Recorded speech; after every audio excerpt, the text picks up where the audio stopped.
And so, we come to our first story, the tale of the fall of the Black Throne. Have you ever gazed up at the night sky and wondered about the stories held within those twinkling stars? They say the heavens themselves are a storybook written in light. And tonight, we turn to the first page, a tale that echoes through eternity, the fall. When Lucifer fell, the heavens trembled. Angels fell with him, their screams echoing across eternity. But there is one story more haunting than the rest, the tale of how Lucifer, the fallen angel, forged his own kingdom in the abyss. When he fell, they said he fell like lightning, a streak of rebellion across the face of the divine.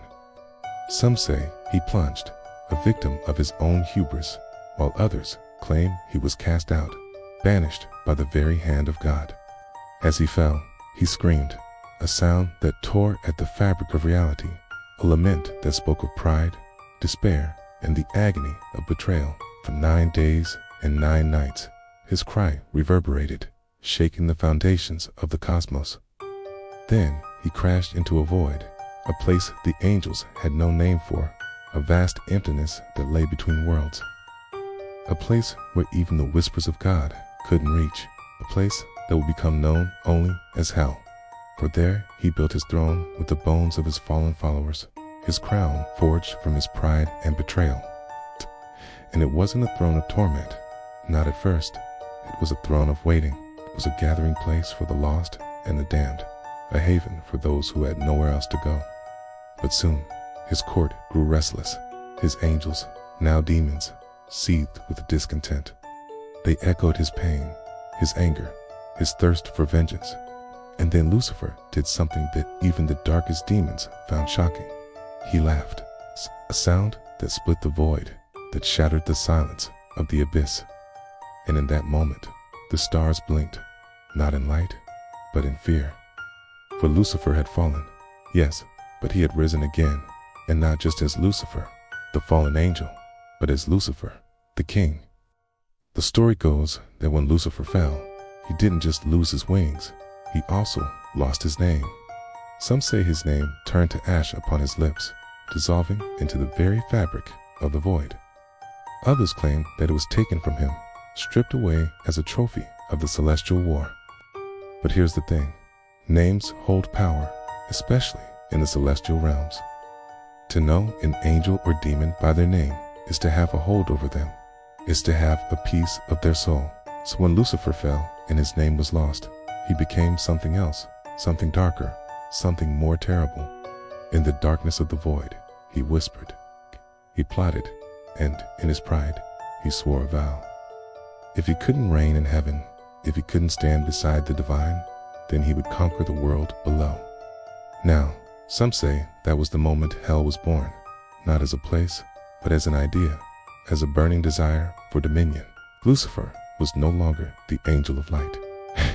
He was a fallen star, a bringer of shadows, a whisper of nightmares. And the demons, oh, the demons were born from his rage, twisted remnants of once radiant angels, their forms warped by pain and their hearts turned to ash. They became his legion, his army of the damned, each one a testament to his wrath. Together, they carved out a kingdom in the void, a kingdom that would become known as hell. And Lucifer sat on his throne, watching, waiting, planning. Then came the whispers, rumors of a great evil stirring in the shadows, tales of a new power rising in the abyss. The world trembled, not because it felt Lucifer's presence, but because it sensed the approach of something ancient, something terrible, something that smelled of brimstone and decay. Lucifer had fallen, yes, but in his fall, he had become something more, something terrifying, something that would change the world forever. So remember this tale whenever you look up at the night sky, for it is a story that echoes through eternity, the story of the fall of the Black Throne. Have you ever watched a horror movie and found yourself thinking, I could have done that? Well, don't worry, because we've got just the thing for you. It's a game that will test your nerves and put your wits to the ultimate test. All you need to do is follow these simple steps. Okay? So you read saying You want to step into the shoes of those brave souls who take on the darkness, huh? Well, we've got the perfect challenge for you. How well do you really know scary stories? Take our quiz and find out if you answered all the questions. Now, let the results decide your fate. Are you ready to dive into a world where every shadow holds a secret and every whisper could be your last? Well, then let's begin. First things first, when the sun dips below the horizon, the veil between our world and the realm of shadows grows thin. You'll need something to ward off evil spirits, something with a little holy power. Okay, what do you grab? A. A silver cross necklace, a family heirloom passed down from your grandmother. B. A rosary, smooth and worn from years of faithful hands. C. A holy water sprinkler filled with blessed water from the local church. Next, you feel a sudden chill. Your hair stands on end. Is your gut telling you to run? Nope. Stay. Curiosity gets the better of you. As you peek around the corner, what do you see? A flickering candle in the distance, casting dancing shadows on the wall. B. A mirror, surface clouded as if someone is trying to peer through. C.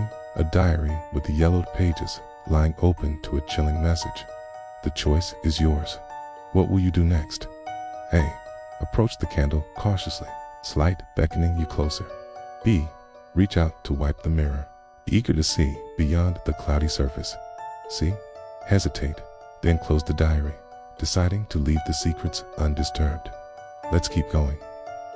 You hear a whisper, soft and sweet, like honeyed poison. It seems to come from everywhere and nowhere. What does it say, eh? Your name, spoken with such familiarity that you turn to find the source. B. A warning, urgent and grave, urging you to flee while you can. C. Nothing of importance. It's just the wind, you tell yourself, and you push on. Almost there, one final choice awaits. You find yourself standing before a locked door. The keyhole seems to stare back at you, mocking your hesitation. Do you, A. Insert the key you found earlier, eager to see what lies behind the door. B. Knock, hoping for an answer or a sign of life. C. Run, trusting your instincts and not looking back. Congratulations, your journey through the realm of shadows is over. Now, depending on your choices, your fate will be decided. Mostly A's, you've got a guardian angel watching over you. While you may face some scares, you'll never truly be in danger. Mostly B's, you've got courage coursing through your veins. You'll confront your fears head on and emerge stronger on the other side. Mostly C's, you've got street smarts and self-preservation instincts honed to perfection. You'll avoid the worst of the shadows, but not without a few close calls. Remember, your fate is in your hands. Are you ready to rewrite your story? Well, why don't you give it another shot and try again? Who knows, maybe your luck will change. Welcome back to the channel. Today I have for you another very special story from the Grimorium Verum, and this one is called The Pact with Man. So let's begin. So centuries passed and mankind grew, but their hearts were weak, open to whispers. One man, a nameless shepherd beneath a blood moon, wandered into the ruins of a forgotten temple. There he saw a man with eyes of fire, sitting on a black throne that bled shadows. His remains were woven from moonlight and midnight, and a crown of twisted thorns did rest upon his brow, and in his hand a chalice filled with crimson tears. And when their gazes met, the shepherd felt his mortal coil begin to slip, for Lucifer had found himself a new vessel. But then the Lord of Lies played a trick. In the depths of hell, he created a mirror and showed the shepherd the horror that awaited him, the torments of damnation. The shepherd flinched at the sight, but Lucifer pressed on, bearing his soul and offering him knowledge and power beyond mortal ken. "And what would you have me do?" whispered the shepherd, intrigued despite his fear. "All I ask," said Lucifer, his voice a caress and a knife, "is your fealty. Serve me and I shall give you untold strength. Bow before me and we shall rule all of creation together." The shepherd paused, torn between his faith in God and the allure of Lucifer's forbidden gift. Then, looking into those fiery eyes, he whispered an oath of loyalty, and the shepherd became the first high priest of Lucifer. That night, the first secret cult was born. For millennia, Lucifer walked among men, appearing as a beautiful, winged man or a handsome warrior, waging wars and seducing kings. And wherever he went, death and destruction followed. All who crossed his path, countless mortals and fallen angels alike, fell prey to his wiles, joining his ranks. And so the armies of hell grew, amassing power in the shadows, until it was ready to spill out and consume the world. But Lucifer wasn't content with just having followers. He wanted adoration, worship. So he began to demand that his followers build temples in his honor and sacrifice victims to him, spilling their blood and calling out his name. And the more blood that was shed in his name, the more power he gained. It was a vicious cycle, one that led to more and more people being drawn to him in his promises of power. The years turned into centuries, and Lucifer's influence grew. Kings and queens, dukes and earls, all bowed before him, offering up their subjects and spreading his gospel of sin and damnation. Even the church was not immune to his influence, for there were those within its ranks who found Lucifer's teachings too tempting to resist. And yet, for all his power and influence, Lucifer was still patient. He knew that to truly win over humanity, he needed something more, something that would make them forget about God and embrace him, Lucifer, as their savior. Then one day, Lucifer stumbled upon a scroll hidden away in a forgotten tomb. It was an ancient text, one that spoke of a time before time, and the world was shrouded in darkness, and the only light came from the stars above. And in this darkness, there lived a race of beings known as the Watchers. They were angels, yes, but not like the angels that served God. These were fallen angels, demons, if you will, and they were led by one being, Beelzebub, the Lord of the Flies. Beelzebub was a master manipulator, a weaver of lies and deceiver of souls. He had once been an angel, but had fallen from grace, corrupted by the allure of power. And in his fall, he had taken others with him, twisting their hearts and minds until they became monsters. When Lucifer read the scroll, he knew that he had found what he was looking for.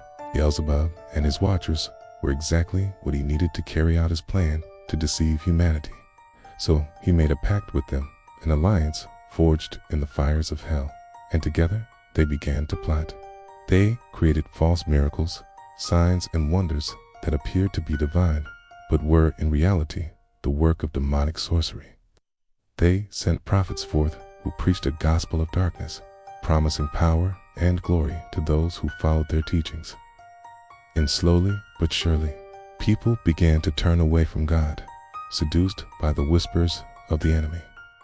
Then, as the time of the great deception grew, Lucifer unleashed his greatest weapon, the Antichrist.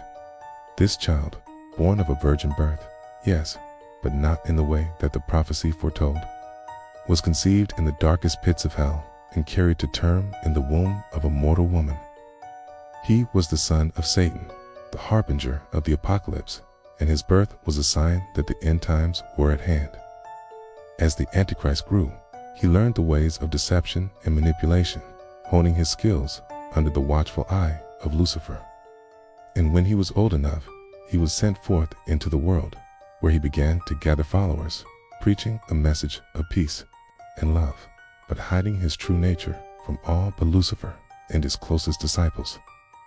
For years, the Antichrist grew in power, amassing followers and performing miracles that seemed to defy explanation. People flocked to him, drawn to his message of hope and change.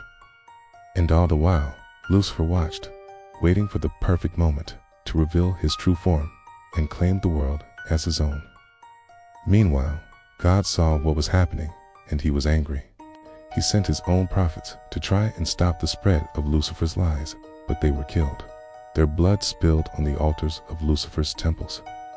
Then God sent his son, But even he was tempted by Lucifer's promises of power and only escaped through the strength of his faith.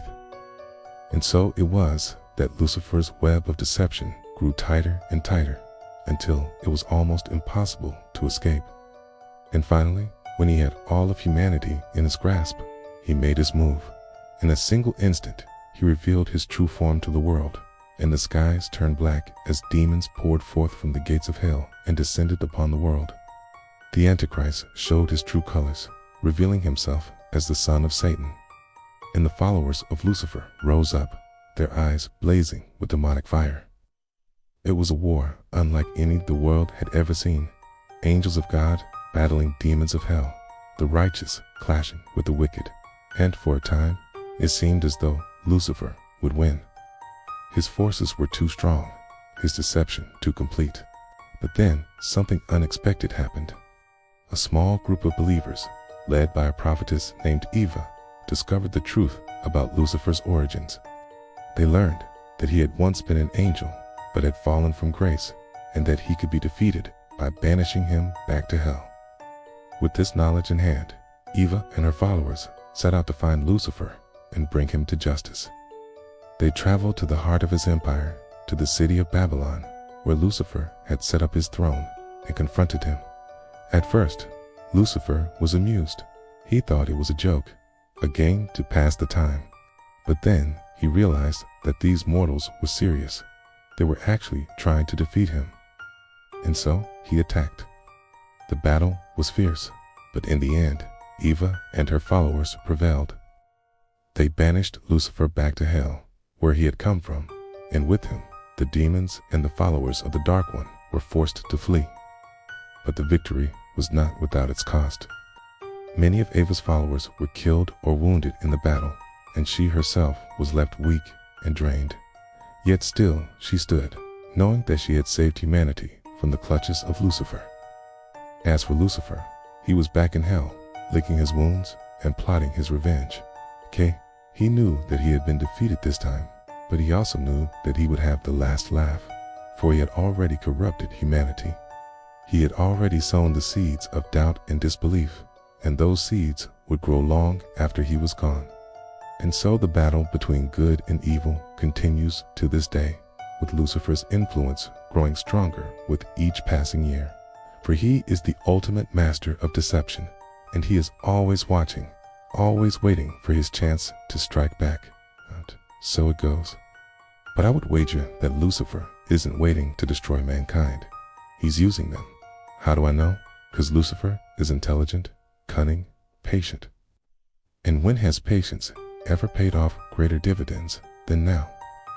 Man is doing his work for him, spilling blood in his name, embracing sin and damnation, opening the door to hell with open arms. When the time comes, Lucifer will simply walk through, take what he wants, and leave naught but ruin in his wake. Thank you for listening to the story. I hope you liked it. Please remember to subscribe to the channel and leave a like on the video if you enjoyed the story. See you next time. Hello everybody, it's me. Number 3, The Serpent Wakes. Now, in the modern world, where steel towers pierce the skies and satellites orbit the earth, most believe Lucifer is just a story, but the old cults never died. They evolved. Bankers, politicians, engineers, priests. Many bear hidden marks. Some hear voices in dreams. They say, deep beneath the Vatican lies a chamber never opened. Buried in it, a sealed obsidian coffin. The seal is breaking. Earthquakes have increased. Shadows move differently, and those who stare too long into mirrors sometimes see a face not their own, smiling with too many teeth. Lucifer never wanted fire and chaos.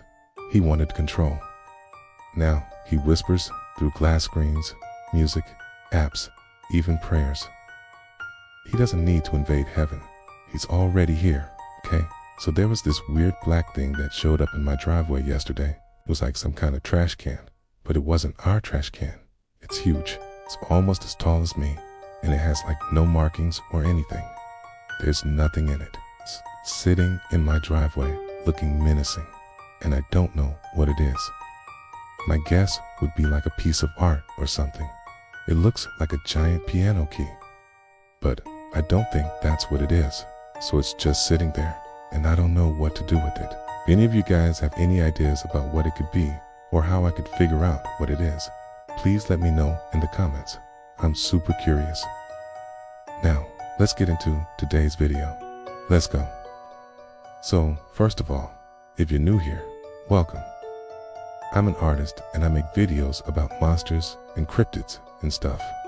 If you want to check out more, feel free to click the subscribe button down below. Okay, so today we are talking about Lucifer. Lucifer is a very interesting mythological figure because he really is like the original fallen angel. It's like most cultures have stories about fallen angels or demons or devil figures, whatever you want to call them. Lucifer is definitely one of the most well-known examples of that. And, obviously, Lucifer comes from the Christian faith. He is the son of the morning, a beautiful angel who turned against God and led a third of all angels in a rebellion against him. As punishment, Lucifer was cast out of heaven with his followers and condemned to wander the earth for eternity. Or at least, that's the abridged version of the story. And in more modern times, Lucifer has become a popular figure in pop culture. We have musicals about him, movies about him, TV shows about him, books about him, so many different things. I actually just finished reading a book about him, which was really cool. But the reason why I decided to talk about Lucifer in this series is because there are a lot of connections between Lucifer and sleep paralysis. A lot of people who experience sleep paralysis report seeing a demonic or angelic figure on top of them while they re-paralyzed, and usually these figures will appear threatening or even harmful. And of course, that description fits Lucifer perfectly. And in fact, that's not the only connection between Lucifer and sleep paralysis. In many cases, the telluric experiences surrounding sleep paralysis are often described as being extremely realistic and intense. In fact, they are so realistic that some researchers theorize that they may be memories of past lives or past experiences that the person has lived before. And interestingly enough, Lucifer also has ties to reincarnation, specifically in the Hermetic Order of the Golden Dawn, which was a magical society founded in England in 1888 by William Wynne Westcott, Samuel Little McGregor Mathers, and William Butler Yeats. According to the teachings of the Hermetic Order of the Golden Dawn, Lucifer was originally a spirit of light who rebelled against God because he wanted to incarnate on earth and have a physical body.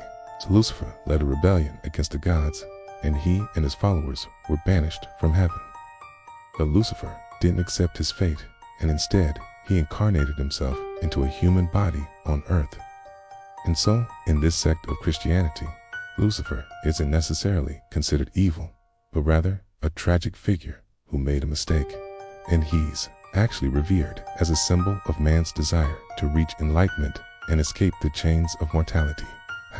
And the Hermetic Order of the Golden Dawn actually believed that Lucifer could be reincarnated over and over again until he reached the level of true wisdom, and then he would finally ascend to the heavens. Another group who had beliefs similar to the Hermetic Order of the Golden Dawn were the Theosophists. The Theosophists were a religious movement that was founded in New York in 1875 by Helena Blavatsky, Henry Steele Olcott, and William Quan Judge. The Theosophists believed that Lucifer was actually an emanation of the divine spirit, and he came to earth to bring wisdom to humanity. And again, similar to the Golden Dawn, they believed that Lucifer was going to try and reincarnate himself until he reached that true wisdom, and then he would ascend to the heavens. And then you have Gnosticism, which was a group of religions that blended Jewish, Christian, and pagan beliefs together, and it was mostly prominent throughout the Roman Empire. The Gnostics believed that the world was created by an ignorant God, and that God was actually unknowing and unaware of what he was doing. So they taught that the true Savior was actually Lucifer, because he knew the truth and he brought that knowledge to the people. Obviously, this is wildly different from the mainstream Christianity that we know, but as I've mentioned before, Bitch, there were many different types of Christians back in the day, and a lot of these sects did you and always agree with each other.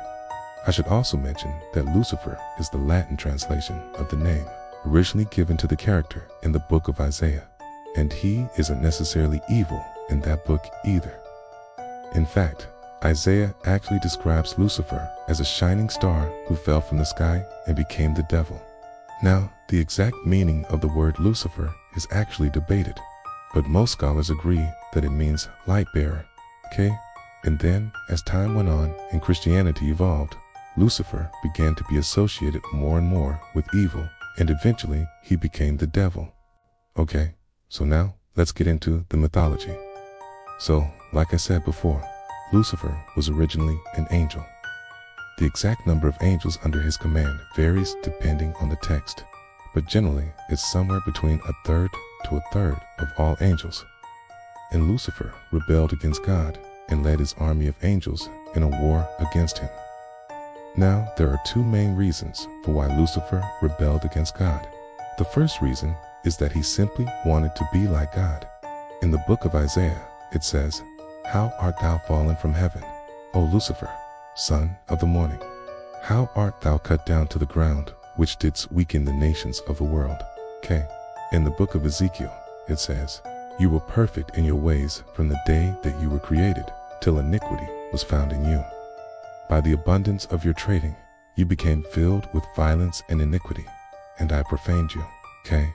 And I turned you into an object of horror among the heathen.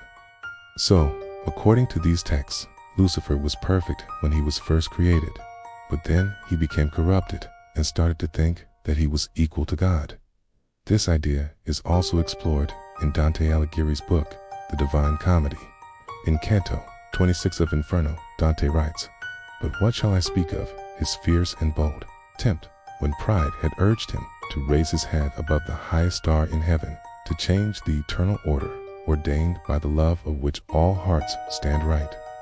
So basically, in this passage, Dante describes how Lucifer wanted to be equal to God and take his place in the universe, which caused him to fall from grace. The second reason is that Lucifer was envious of God. In the book of Isaiah, it says, "For thou hast said within thine heart, I am a God, above all others." So according to this passage, Lucifer was basically bragging about himself and saying that he was better than everyone else, which is what caused him to rebel.